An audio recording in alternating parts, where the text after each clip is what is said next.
അപരന്റെ കുറവുകൾ വഹിക്കുന്നതിലാണ് യഥാർത്ഥ സ്നേഹം അടങ്ങിയിരിക്കുന്നത്.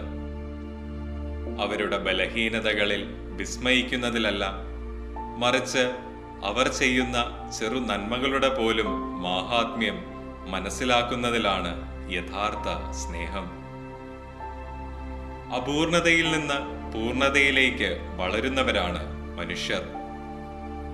കൂടെയുള്ള വ്യക്തികളുടെ കുറവുകളും പോരായ്മകളും മനസ്സിലാക്കുമ്പോൾ, അവർക്കായി പ്രാർത്ഥിക്കുമ്പോൾ കൂടെ നമ്മളും അനുഗ്രഹിക്കപ്പെടുന്നു.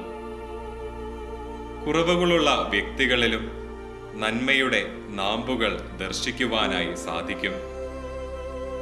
പരസ്പരം സ്നേഹിച്ചുകൊണ്ട് ദൈവം സൃഷ്ടിച്ച ഓരോ ആത്മാക്കളെയും നമുക്ക് ബഹുമാനിക്കാം.